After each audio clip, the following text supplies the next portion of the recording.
Coba bayangin deh, gimana kalau saya bilang penuaan itu bukan sesuatu yang pasti terjadi?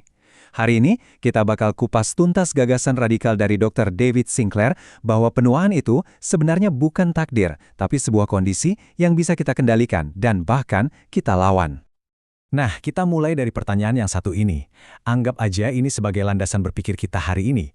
Sebuah gagasan yang bisa dan mungkin akan mengubah total cara kita memandang proses jadi tua. Oke, yuk kita bedah lebih dalam. Kita akan mulai dengan mendefinisikan ulang apa sih sebenarnya arti dari kata penuaan itu? Ini dia argumen utamanya Dr. Sinclair. Selama ini kan kita sibuk ya, ngobatin penyakit jantung, Alzheimer, kanker, satu persatu. Padahal, itu tuh kayak ngepel lantai pas atapnya masih bocor.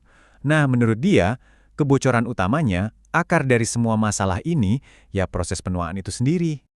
Nah, ini nih yang menarik. Coba lihat deh, betapa anehnya definisi yang misahin antara penuaan dan penyakit. Jadi, cuma karena sesuatu itu dialami lebih dari separuh populasi, kita langsung anggap itu normal. Pertanyaannya, itu beneran fakta biologis atau cuma kesepakatan statistik aja?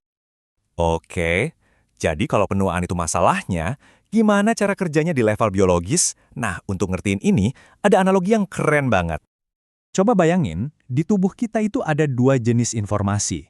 Yang pertama, informasi digital yang sifatnya permanen, yaitu DNA kita. Terus yang kedua, ada sistem yang membaca kode itu, yang kita sebut sebagai epigenom. Analogi CD ini ngejelasin perbedaannya dengan gamblang. DNA kamu itu ibarat lagu-lagu di dalam sebuah CD, cetak biru yang sempurna. Nah, epigenom itu pemutar CD-nya. Dia yang tugasnya milih, oke, di sel otak putar lagu A, di sel kulit putar lagu B. Nah, disinilah masalahnya dimulai. Seiring berjalannya waktu, si pemutar CD kita, epigenom ini, mulai tergores. Goresan ini muncul dari berbagai kerusakan dan proses perbaikan sel yang terjadi terus-menerus seumur hidup kita. Tapi, ini kabar baiknya. Musiknya, kode genetik fundamental kamu, itu sebenarnya masih utuh, masih sempurna di dalam sana.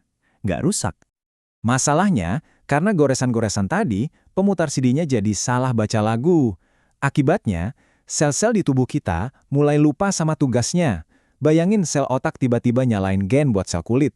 Kekacauan informasi inilah yang kita lihat dan rasakan sebagai penuaan. Dan disinilah letak kekuatan kita. Grafik ini nunjukin kalau 80% dari kesehatan dan umur panjang kita itu bukan ditentukan oleh gen yang kita warisi, tapi oleh epigenom. Bagian yang bisa kita pengaruhi lewat gaya hidup kita. Oke, kalau epigenom kita bisa tergores, pertanyaannya, dari mana sih asal goresan-goresan itu? Apa penyebabnya? Jadi gini, setiap kali DNA kita rusak, entah karena kena sinar matahari, atau bahkan proses normal dalam tubuh, sel kita itu harus bongkar pasang struktur epigenomnya buat melakukan perbaikan. Nah, setelah selesai diperbaiki, nggak semuanya bisa balik ke posisi semula dengan sempurna. Itulah goresan yang tertinggal. Jadi, ini poin paling pentingnya. Kalau CD-nya bisa tergores, apa kita juga bisa memolesnya lagi biar mulus? Menurut sains, jawabannya adalah bisa. Tubuh kita itu punya mekanisme perbaikan yang luar biasa. Ini kedengarannya aneh, saya tahu. Tapi kondisi yang terus-menerus nyaman, selalu kenyang, suhu pas, itu justru bikin sistem pertahanan alami tubuh kita jadi malas dan tertidur.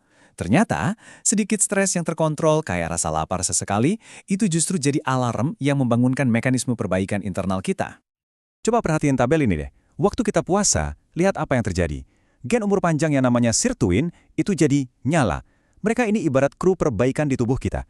Di saat yang sama, jalur pertumbuhan mTOR justru mati. Ini penting banget, karena mTOR yang nyala terus-terusan itu mempercepat penuaan. Intinya ya, kita mindahin saklar dari mode tumbuh ke mode perbaiki. Ini adalah langkah praktis yang bisa langsung dicoba. Cukup dengan melewatkan sarapan atau makan malam, kamu udah ngasih tubuh jeda waktu yang lebih lama setiap hari untuk masuk ke mode perbaikan dan mulai memoles goresan-goresan di epigenom tadi. Dr. Sinclair menyebut konsep ini pulsing atau berdenyut.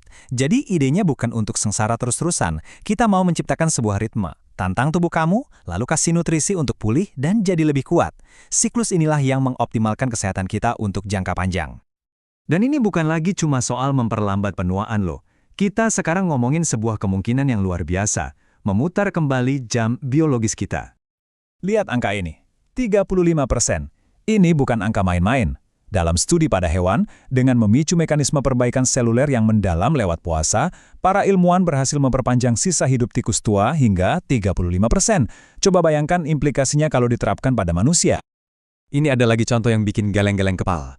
Tikus betina tua yang secara biologis seharusnya sudah mandul, setelah diberi bahan bakar untuk gen sirtuin, mereka bisa punya keturunan lagi.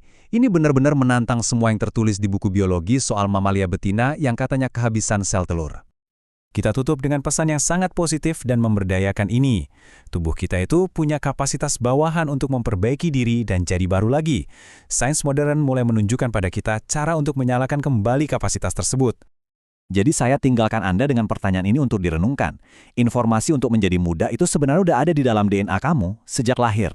Pertanyaannya sekarang adalah, apa yang akan kamu lakukan untuk menjaga pemutar CD di tubuhmu tetap bersih agar ia bisa membaca kode itu dengan sempurna?